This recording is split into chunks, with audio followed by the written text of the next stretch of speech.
Hey, this is William Tincup, Ryan Leary. We are broadcasting live from Cornerstone Connect in Orlando, Florida, and we're going to do a You Should Know podcast.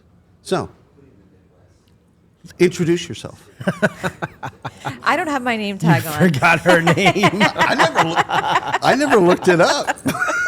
I didn't forget it. Fantastic. Don't worry, it's not memorable. It's hello. I'm Cheryl Paxton-Hughes. I'm sorry, I don't have my name tag. One job. Seriously, Cheryl, one job. So, and tell us what you do for Cornerstone. Yeah, so I'm the Director of Strategy Services in our Thought Leadership and Advisory Services team. There's a lot of services in that title. There's a lot of, like Lots. three, I counted at Yeah. nine. There's Yeah. nine Yeah. times. Yeah. What exactly do you do? Yeah. What exactly do I do? What would you say you do here? We know you write articles. Oh, yeah. I do write articles. Bless you. Pretty damn good ones too. If I oh wait, am I allowed to curse on this? 100%. Oh, okay, good. So actually, what I do is pretty freaking awesome. So Cornerstone decided to invest in this small team that goes out and supports our clients, and we provide complimentary strategy and process services to our clients. So we help them, for example, put together an entire talent management strategy from soup to nuts. We can help them create processes for not just the technology. Really, it's really about creating the process that they want in their organization that makes sense for their culture. And the technology is really there to complement that. Anyways, I get to travel and meet with clients globally and provide these services, and it's great. I love it. How long have you been doing it? So I've only been here coming up on 2 years in October. So, but it's been one of the best jobs I feel like I've had in my career. So What'd you do before this? So I spent the past 20 years in a variety of leadership roles in HR, IT. I actually started my career in the consulting space. So I did work on the vendor side at the beginning of my career, and then I spent the past 15 years as a practitioner and a leader. And I think one of the reasons I was really excited to join Cornerstone was because I had all of that knowledge from working in multiple industries and being an actual, having to live with the decisions, right, that we made about software or other processes. So I can take all of that and really advise our clients, like, hey, you might want to double think before you do this. Sounds like a lot of bad experiences, right? That's it right. does sound like a lot of bad experiences. It's like your dating experience, Yeah, right? yeah, Just, yeah. when Well, that's you're- why second marriages work, right? See, I've heard that second No marriages experience. don't work because most people bring their baggage same baggage that they had in their first marriage into their second marriage. Well, yeah, that's true. You got to work out that baggage. But you got to pick them better the second time. I'm coming up on 30 years. I'm good, man. 30 years, the second marriage or the first marriage? First marriage. First marriage. No, second marriage will be with like probably a male older bride. Wow. There is no second. So I'm on my second. There's no third in the future. Oh, that's No. it. No, You're done. No, I'm done. Okay. I'm done. No, I'm very happy to be by myself. 100%. Absolutely. Now, were you a Cornerstone customer at one point? Actually, I was not. Oh. So Okay. yeah, exactly. And so the whole point of our team is like we're not super technical. We know the talent management and the HR space, and Right. we know that, but we don't. It's kind of like take it and apply it to any technology. Now, I happen to think since I came to Cornerstone and I've interacted with our technology, Right. of course, that it's awesome. And but you use it. I use it, exactly. Right. Yeah, no, I was previously mostly Oracle technologies in my prior life. I Right. used a lot of Oracle. Yeah. Yeah. Okay. So we were talking workforce agility Yeah. yesterday. That's kind of been the theme of the day. What's your take on this? Well, interesting. I'm listed in that book as a special help if you look on the inside page. Special needs? Oh, That as well. We need her to sign the book. Oh, shit. Autograph. So, Not only did he not know your name, he didn't even know you were listed in the book. yeah, he's done zero research about me. Yeah, I knew this. Which I is read- normal. I read William, this. I don't know if I'm kind of a big deal. All right. Fair statement. Fair statement. Have you read her articles? Come on. Do you know who I am? Have you and the 5 people in this world read my articles? That's what I used to tell people about the podcast. Is people would say something about the podcast. I'm like, listen, my mom and my some of my cousins, and that's about it. That's the audience. Yeah, that's the most important fan club right there. Exactly. That's all we you care need. about. That's all you need. So workforce agility. So what's really interesting about this topic, so back in February when Cornerstone was creating this category and it was all under wraps, I was Right. part of the initial team.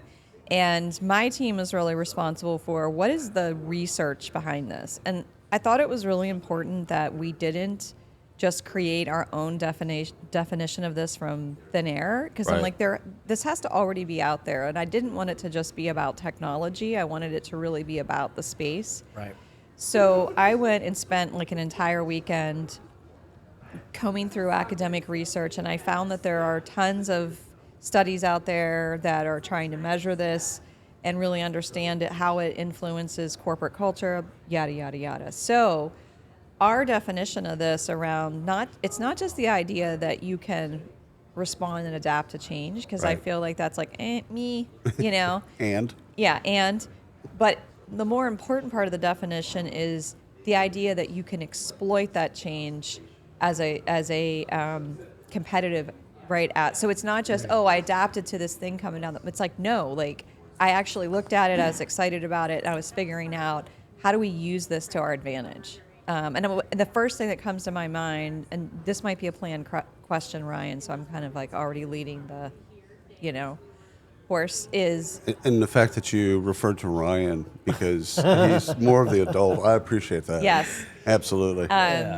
is AI. Like, I think of AI as the perfect use case for this, because you can either be afraid of it and try to put up so many guardrails and keep it out of your business, or you can be like, let's go all in and figure out. Let's embrace this. Exactly. And figure out ways, and like, it doesn't mean everybody's going to lose their job. It just means we have to completely think about maybe how we redefine job roles. And by the way, I get this question all the time from clients. They're like, well, how do we do that? And I'm like, well, number one, involve the employee. Like, like, ask them. Don't forget the important people. Yeah, right, exactly. Like, if you're going to use AI as part of a workflow or part of, like, ask them, like, hey, what parts of your job? And then, exactly. And then, like, what else would you want to be doing, that could free up your time? You create it. You create your path. So how do you think you're going to explain it to customers?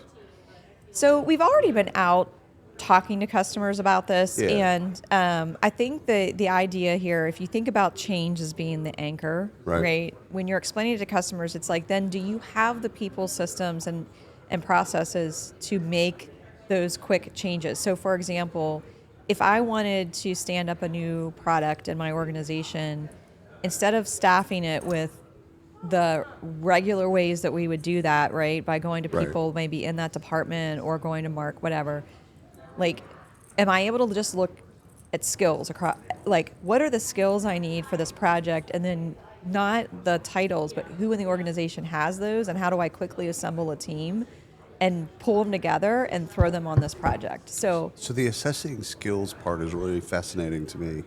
So it's like, because the dimensionality of skills, right? Okay, you have a skill for a half-life, right? So whatever that skill is, it's got a half-life. So how do we assess, or how do they, when you're talking to customers, how do they assess what they have and what they need? Yeah, well, that's a great question. So most organizations aren't doing that right now. 100%. Or they're using competency models, which is fine. Competencies have skills embedded in them. So the way that I think they're doing it right now is they're either not assessing at all, or if they are assessing, they're using some kind of maybe like a 360 tool or something like that, right? Or some of the actual more advanced companies are doing like skills testing. That's right. Yeah. Yeah. So, or like actual observation, right? Like, I've seen you perform this function or do this task. So, or write this program, and it doesn't have a shit ton of errors in it, and it works, right? So, yeah. Human observation, does that work? I think so. Yeah. I mean, especially for roles where so for example, in healthcare, human observation is a key way that nurses are signed off and accredited. Like, they actually have to observe them inserting the IV, right? I mean, I kind of would want someone to know. I'm just saying. I'll just fish around in there. You'll find it. Yeah, Don't we'll worry. find a vein somewhere and buried in there. So yeah, absolutely. And I think obviously with technology, right, when we think about human observation, like the prior way of doing it might have been like I have to physically be in a room with you, but now, right, I can just watch you from a video. Right, there's so many different ways that we can observe. Yeah. So one of the questions that we're asking today is around leadership challenges. Yep. How do you navigate leadership challenges? So I'll talk about my own career and how I've navigated leadership challenges. Good or bad? Good or Yeah. bad. Yes, Yeah. both. Yeah, exactly. So honestly, I think one of the best ways to do that is through having strong mentors and peers that have experienced some of these things that you can talk through. Obviously, getting educated on. So, for example, if we keep continuing with the theme of AI and change, right? I have this change that I have to manage. Is also getting actual like thought leadership and podcast training, whatever that consumption of content is around the topic, because some of the things you have to be careful about is some of your peers or your mentors maybe giving you advice that worked 5 years ago or 10 years ago, but isn't working in the current, right? So you got to make sure you're keeping up with also what's current while you're kind of incorporating feedback from those individuals as well. It also, I think, as you rise to become a leader, the skills are less about the tactical tasks and the what I'll call like black and white things that you do every day. Right. It's more navigating ambiguity, relationships, right, conflict, all of that fun stuff. And I really think that is where most leaders fail because 100%. and the Communication. reason right, and it's hard because like we Or want to resistance to change. right, exactly, and like a lot of organizations want to just throw them in a program for a week and then be Yeah. like, oh, you're certified to be a leader now, like we're going to promote you. Okay. Battlefield, we talk about this all the time. Battlefield promotions. 100%. Yeah, Great salespeople don't make great sales leaders. the Peter Turns out. principle, right? Yeah, exactly. Yeah. You're promoted to one level above your competence. Yeah.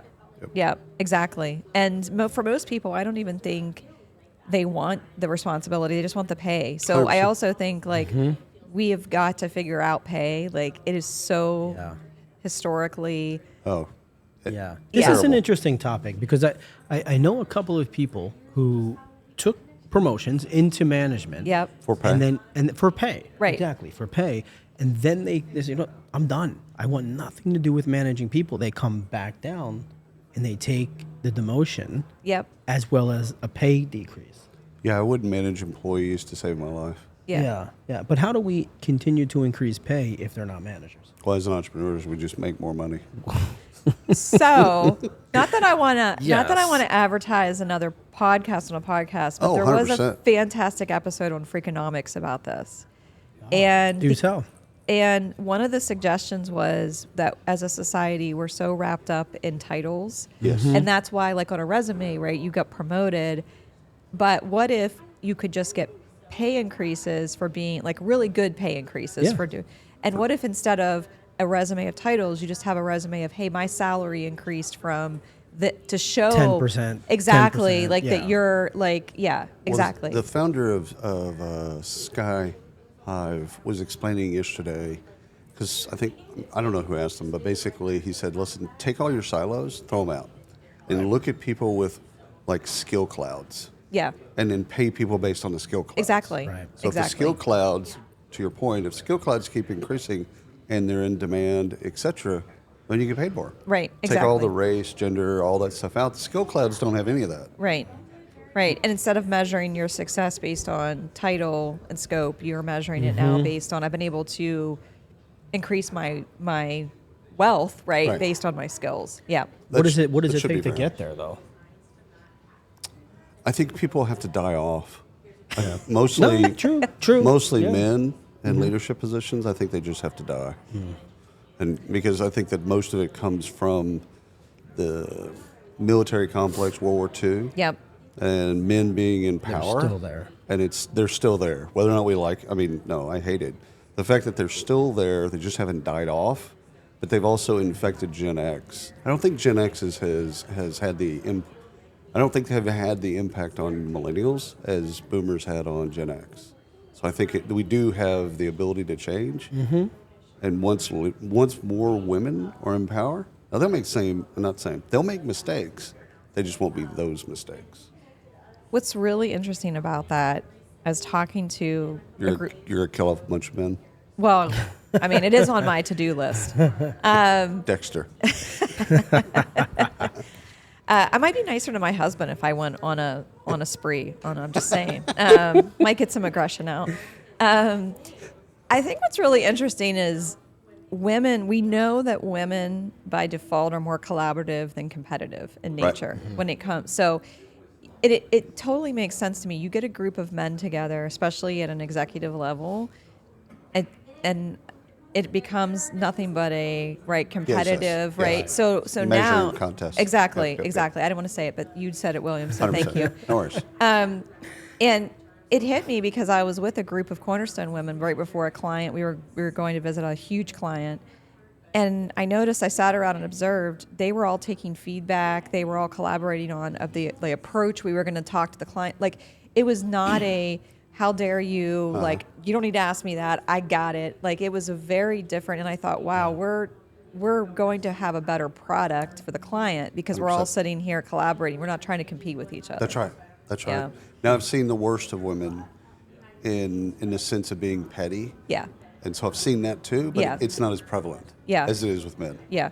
So it's more, I'd say 80-20. Yeah. There's Yeah. more with men, you're right. They're jealous of the next guy, and so they're trying to take them down a peg, this, that, and the other. Yeah. Whereas women are more supportive Yeah. because they're trying to get everybody up into leadership positions. But once they're in leadership positions, then I'm worried that the same stuff's gonna happen. Similar stuff. Maybe not as much of the sexual harassment shit. Right. But other stuff. Right, because I got to protect my, Right. Yeah. So I'm worried that, Yeah. okay, we get to a certain point and it's an all-female leadership team. Okay. Well, then it swings. Is it? Yeah, but We need both, right? We need a healthy balance. Yeah. Yeah. yeah, Shane Gillis has the comedian Shane Gillis has a bit of about going to Ireland and the UK, and there's not a lot of black people there. And he said, you need black people because they keep white people in check because they're actually cool. And so you don't want a whole island of white people because that's what you get Conor McGregor. That's how you get Conor McGregors of the world. Oh God! I never know where you're going with this stuff. No, it's a great bit. It's a scary thing, right? I hold my breath. It's a great bit. It's a great bit because he's Get right. ready to hit the blue No. line. It's a great bit because he's basically making the point because he was in Australia and he wore a bucket hat, and he would never wear a bucket hat in the United States because he'd get called out on how stupid he looks, right? But he wore it in Australia, and then somebody made fun of him. He's like, okay, I can't wear a bucket hat because I'm a white guy from Pennsylvania. So He is from Pennsylvania. he is from Pennsylvania. Wait, who else is from Pennsylvania? So Shane Gillis actually was a mechanic or a service writer at the dealership where my brother-in-law works, and that's how I made the connection. Well, where in Pennsylvania? Right outside of Philadelphia. Oh, I'm a Pittsburgh girl. Yeah, I've never been. Go Steelers. I've never been to Pittsburgh. Do they even exist anymore? He's been in Philadelphia his entire life. I don't think he's ever left. He's never left. All Never right, left. never left the confines. No, All right. no. I do like Jason Kelsey, but Yeah, I'm over him. Yeah. You know what? I I'm love him. over. I know, but at some point it's like. Well, eh. I think the problem is the social media, we've gotten too Kelsey'd, right? Yes. It's like, all right, I'm like Kelsey'd out. we got Kelsey'd out. But I've never been to Pittsburgh. Really? Never. In his entire life. Ever. I've been to Pittsburgh. I live in Texas. No. You've got to wander over to the other side of the state. It's all There is right. there is another side. There is another See, side. I grew up in the city, Yeah. so when I moved outside the city, it's like it's all Suburbs. farmland. Like there's Yeah. literally Philadelphia, a couple of small pockets where I'm at. After me, it's farm. Yeah. Until Where are the, probably we where are get the to you. Quakers? The Quakers are somewhere in there, right? That's Lancaster, they're- right? Lancaster, yeah, and we're I mean from where I'm at, probably 20 minutes up. Okay. You can see them, but then you get to Lancaster, and it's like that's all. It is. Yeah, they selling their horse and buggies and stuff? Yes, they are. Yeah. Oh, that's dope. Well, Although I was at a gas station the other day and I saw one getting into a car. I think they're allowed to. What? I think if someone else is driving, They can be in the car. They can be in the car. They And there's cannot- there's different flavors yeah, too. yeah. There's like Different probably flavors. different degrees. Different flavors of Quakers. You got your Quaker oats. You got your apple oats. apple Cinnamon.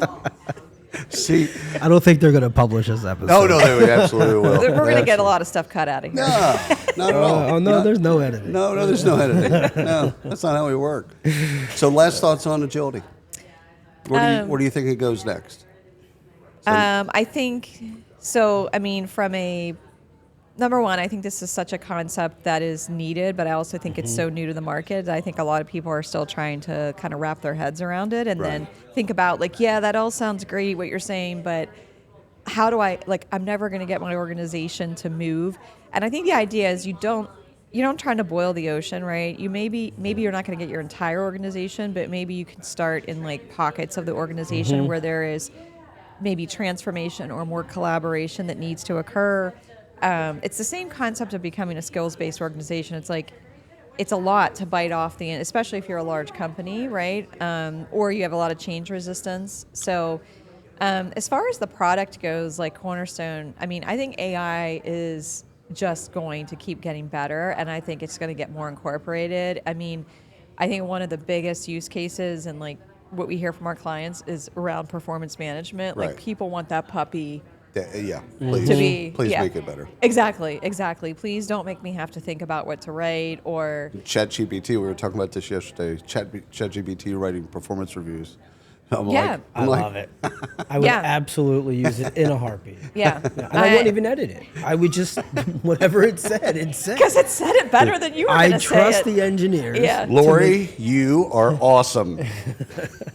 Yeah. Hey, look, I just started paying for ChatGPT 4. $20. Bless you. And it's so much better. Oh, ChatGPT 4, yeah, it's way better. Significantly better. So, question I have is, because you've been a practitioner, you got a unique vista in which to look at this. Is internally, does it take kind of an external force to help people change? Because I'm thinking about you walking into, let's say, big company X.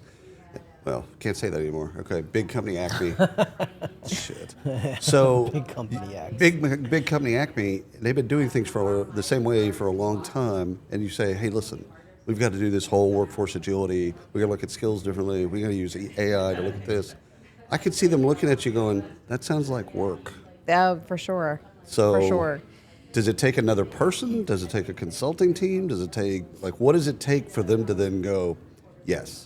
Oh, yeah. It's more than one person for sure. I think it honestly takes the market and things happening to force their hand in a lot of cases, right? Right. There's going to be a subset of companies that are going So to they're just losing market share. Exactly. Okay. Exactly. Yeah, there'll be a subset that'll just be proactive and Right. that's their culture. But for a lot of especially for a lot of these larger orgs, Right. I mean, it takes years to turn the boat, but I don't think they have years anymore. That's the problem, No, right? Like you no. can't take years to figure out AI. They're already reactive if they have. Right.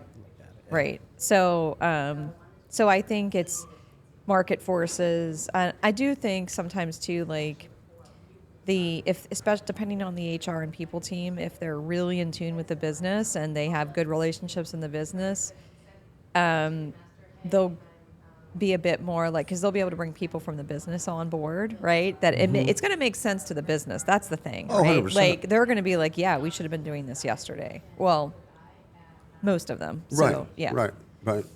I'm good. You good? I'm good. This has been fantastic. Yeah. You remember her name? Cheryl? You got it. There we go. It's etched now. It's not going to forget it. Thank you both. We're It's good. been fun. Yeah, Appreciate it, this Karen. has definitely been good. Sorry. Sorry. We'll just end it there. Okay. You want to just leave then? Just kind of, that was a really awkward dismount. We'll just dismount. Cheryl, kidding. Thank you so much for your time. Know how busy you are. Appreciate you. Yeah. Appreciate you guys. Thank you.